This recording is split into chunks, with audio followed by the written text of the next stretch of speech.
The Happy Valley Racecourse was built on swampland in 1845 to provide horse racing for British people in Hong Kong during colonial times. To make way for the racecourse, the Hong Kong government even prohibited rice growing by villages in the surrounding area. Over the years, horse racing became more and more popular among Chinese residents. The traditional Derby race was held annually every February. Over 10,000 people joined the Lunar New Year Derby Day races on February 26, 1918, when a temporary grandstand built to accommodate extra spectators collapsed on top of 3,000 people.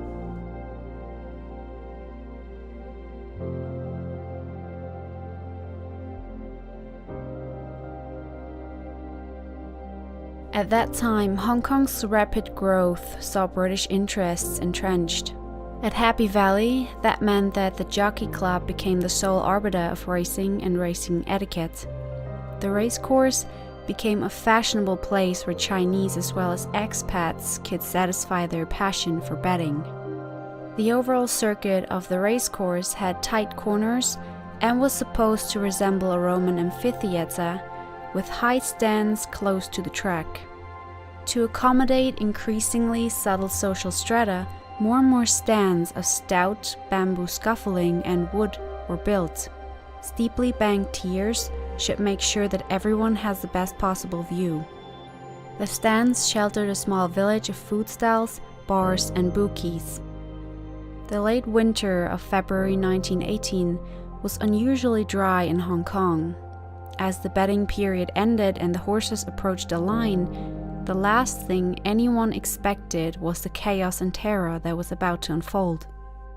A reporter for the Hong Kong Daily Press gave this eyewitness account. At a few minutes to 3 o'clock, just after the third bell had rung for the first race, the whole row of Chinese booth and machettes collapsed and awful confusion ensued. The stands fell gradually, falling outwards, and made a sound like a rasping of a saw. It looked as if the tops of all the stands had been connected by a wire and that had been pulled over gradually. The stands and booths took about 10 seconds to collapse.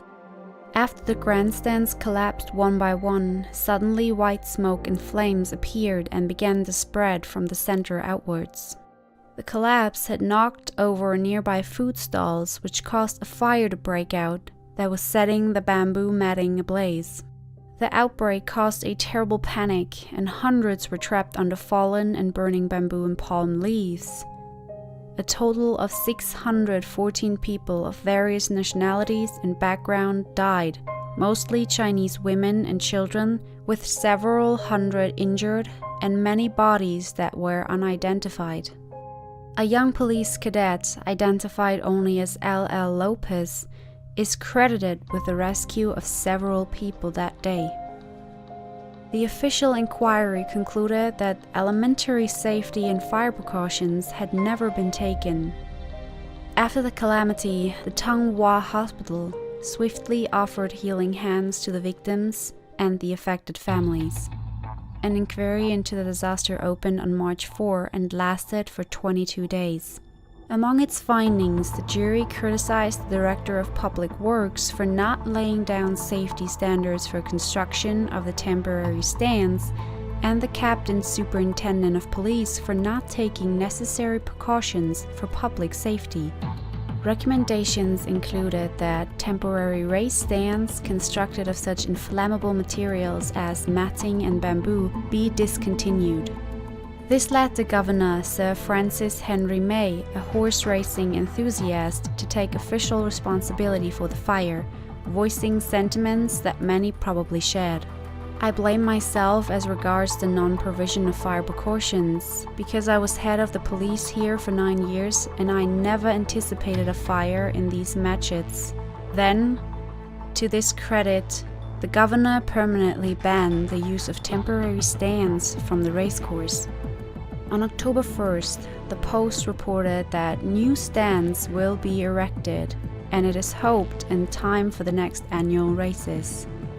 A memorial was built in 1922 behind the east stand of the stadium nearby Songkampo area and was declared a monument on October 23, 2015 by the Hong Kong government.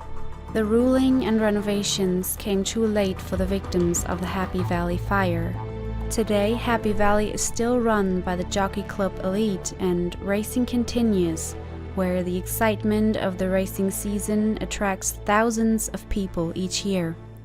But with the passage of time, perhaps the ghost of the racecourse tragedy, representing the many ethnic groups that were present in the stands that day, may now rest a little easier knowing that their story has not been forgotten.